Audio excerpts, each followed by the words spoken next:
Next up, we have Andreas Patrignani from Kansas State University on building scalable tools for interrogating Mesonet datasets.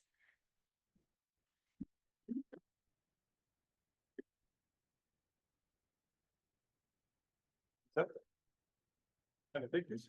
Yeah, you can take it. Okay. Well, I would like to answer Elie's question about what do we do with the data. I guess the easy answer nowadays is we just give it to ChatGPT and then figure it out. So, or maybe not. So I will show you some examples of how can we actually combine custom-made tools with large language models to help us analyze the data and give us some insight. This is work in progress, so there is nothing working that you can actually go and plug in right now, but hopefully that will be available in the near future. So I'm in the Department of Agronomy at Kansas State University, and we are very lucky that the Kansas Mesonet is in our department. So I get to work with the Mesonet manager and the staff all the time, mostly on the soil moisture component. And what you see there is the Ashland Bottoms station near Manhattan.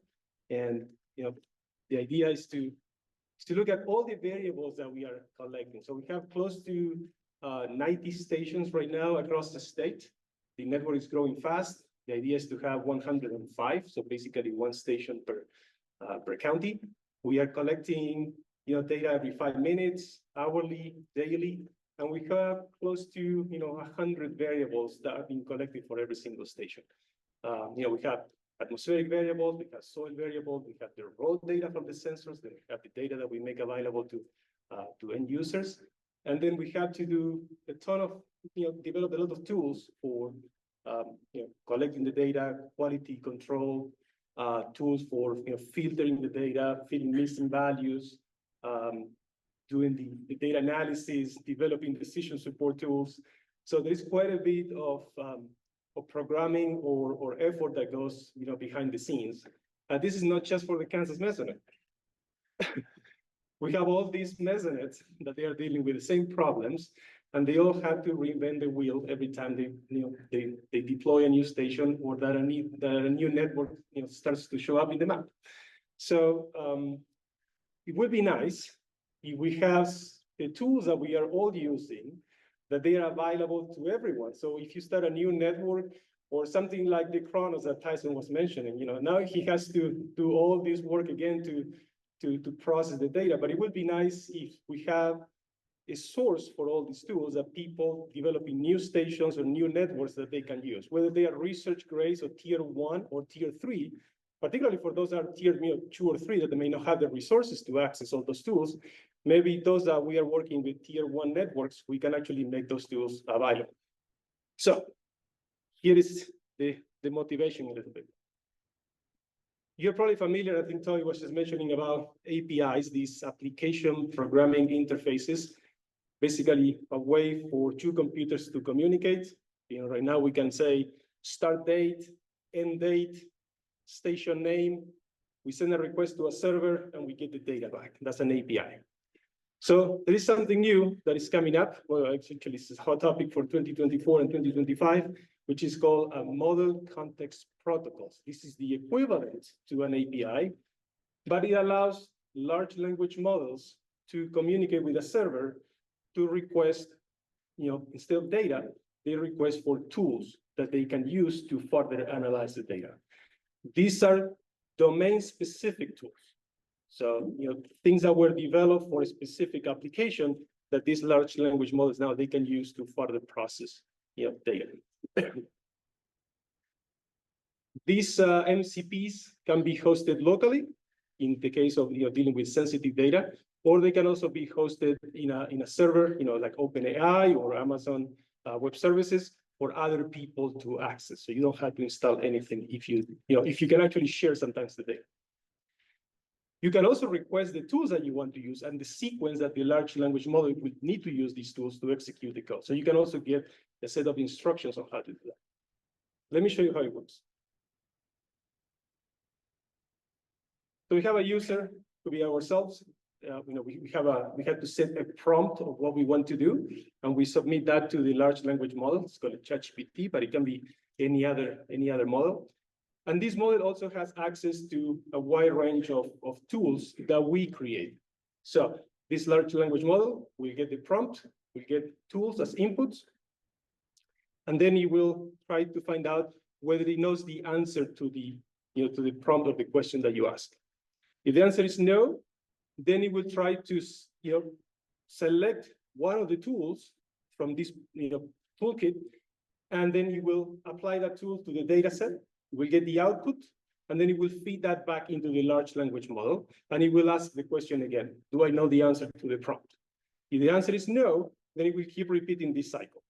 Now, the data that it's using, it can be the raw data that was collected, let's say, by a Mesonet station, but it can also be the data that was pre-processed from the previous tool. So you can get this sequential, application of tools. And once the LLM determines that the information that it has answers the prompt or the question from the user, then it will actually summarize it and return that back to the user. So let's see if we can see some examples. Here is the output. So there is a prompt and an output from a large language model, ChatGPT, without any context. So I asked ChatGPT, calculate the saltwater storage for Manhattan, Kansas from April 15, 2020 to September 23, 2020, and create a plot. What do you think happened there? Just that was the answer. So it didn't have access to the data. Yeah. And it basically gave me a little bit on what is saltwater storage and how it can be used. And, that was very basic. So I didn't have access to the data that was collected by any station nearby. Then I tried to push and say, okay, give me some numeric data. Try to give me some, more substance. It's not useful. So after I prompted ChatGPT a little more, then I got this answer. And now this is a little more useful because it's telling me that the Kansas Mesonet can provide this information. It's telling me how to compute this. It gave me the equation for, using volumetric water content and depth to compute that. But still, I cannot make any decision based on this in this answer. So what if we actually combine some of the code that we have behind the scenes, from our lab, from the Mesonet, from many peer review paper out there, and we can actually give that to the large language model so that when it answered this question, so we have to give two things, the tool and the data. And then it will try to apply that tool to the right data set. So same prompt, but now I gave to the large language model not just the data for Manhattan, I gave the list of stations that we had and all the files, and it has to infer which is the right file to read or to import from the hard drive. And I also gave different tools that we developed in our lab. One of them is how to compute, soil water storage. Oh, I'm sorry. So this is the answer using our own tool. You can see that there is a chart. Well, it's not showing completely, but it's the chart of soil water storage in the top 50 centimeters for the period that I asked. And also the answer has a description of what happened. So it's telling us that there were two, wetting events and specific, dates. It's giving us the amount of the saltwater storage. It's telling us that there was a dry down in June. And so it's actually using that data to inference or to help us interpret that, and also, created a plot using the data that was collected by the Mesonet. So this is what you get to see. But I want to also show you what is the reasoning steps of the LLM model, while doing all of these things. This is the part that you would not typically see, but if you code all of these, you can actually get access to how the large language model is reasoning. So at the beginning, it says I need some planning, and that says I should read data for the Manhattan station first, and after that I can compute the storage. And it gives a little more reasoning there just to help you see what it's thinking. And then it says I have to invoke a tool called read data. This is a Python function that takes an input, which is the station name, and in this case, it knows that that is the first step because it doesn't have any data. Once it loads that, then it knows that there has to be another function, and again, another Python function from the toolkit that is called compute storage that will take the start date, the end date, the column names, because the Kansas Mesonet doesn't compute the soil water storage. It just reports the volumetric water content. So it knows that it has to call those columns that encode or that represent volumetric water content to convert that into soil water storage. We also never told the LLM model what are the depths that we want. We simply want the soil water storage, and in this case, it's inferring that it's for the entire soil profile. So it's actually getting the soil depths from the column names of our table. So it got, in this case, 50, 100, 200, and 500. But if you look at the column names, like right here, our values are in centimeters. So it also knows that it has to convert that into millimeters. So all of that was part of the function and the behind the scenes of setting this up. And the last part, it says, I have calculated. So this is the part where you know that it has the right answer to the question. And this is the part where it will give you the output and it will summarize that data. It also gives you, the depths that you use, and it has to actually convert centimeters to millimeters.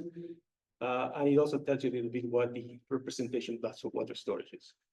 But you can see that if we combine the tools that we have at hand, probably sitting in our drive, even tools that I use for teaching. I teach a programming course, and I have all these tools available. So we can now make all these tools available with the large language models, and we can try to make more meaningful, there are more meaningful insights that we cannot simply do by just using the regular, model that is available to us through, the OpenAI platform.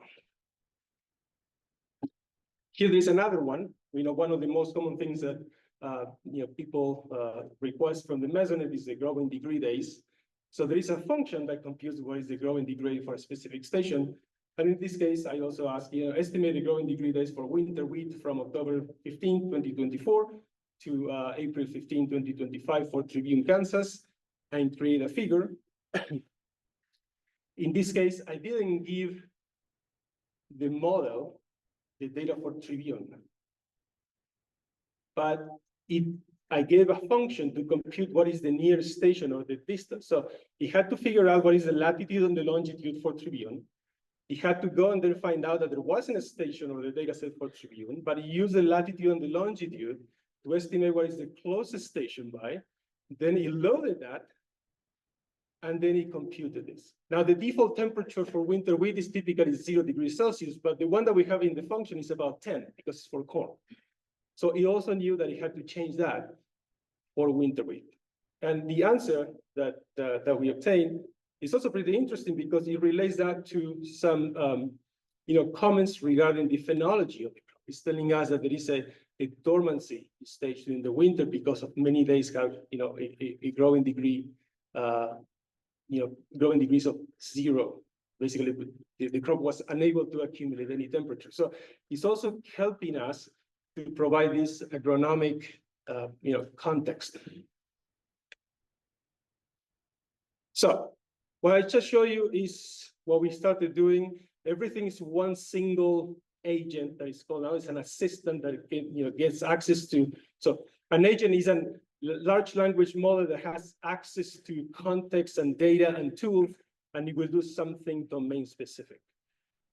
And in this case, it's all together. But I think the future is a multi-agent system. So where we can have an agent that is a specialist in quality control, an agent that is specialist in filtering and harmonizing data, an agent that is an expert in soil moisture. Just Toby about synoptics just was saying that maybe they were not experts in soil moisture, but maybe we can build one. And so the idea is to have these multiple agents working together, being orchestrated by the a large language model that can help us to derive meaningful insights for the people that we are trying to help or serve. So anyway, this is a little bit of what we are doing right now. And I think this is pretty powerful because it allows us to combine the large language models that we all use every day with the tools that we already have. Okay.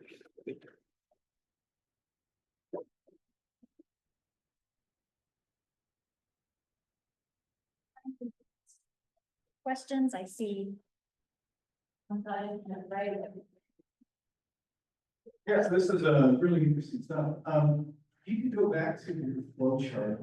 I'm just kind of curious, so you have these agents that determine, that are the experts, right? I assume that's where, yes, where that answer, do I have the right answer, yes or no? So is that why the agents come into that? The agent is the whole, well, the first question is if the answer is where the agent comes in. The answer is no, the whole thing is the agent. Yeah, so the answer, the decision that is made by the large language model, and it basically has to compare the information that it gets or that it has at that time with the prompt that it was asked, and it has to decide whether it has the right answer to the questions. Okay, so then my question is, what happens if the LLM thinks it has the right answer, but it's awful? Like, is there any sort of training rules? Where so you kind of knew what to expect and you got the output. But now imagine you embedded it and you put it out there, and there's someone who doesn't quite understand all the context of the output coming out. And that one, how did they, is there any sort of like way to kind of make sure that they get the right answer? Good, yeah. It makes total sense because that's the main problem that we are having. So there is something called guardrails where you can set some rules on how to constrain that. In this particular case, one of the things that I tried to do with this agent is to only allow it to use tools that I wrote. And if it didn't find a tool, that it has to request more data or more information to the user. So in this case, I'm trying to constrain that, basically loose ability of the large language model to hallucinate or to generate things that make no sense. But you can see that there is an arrow there that says write code. I also have a version of this, but I don't have to write any code. It will do everything for me. And actually it's pretty darn good at doing simple things.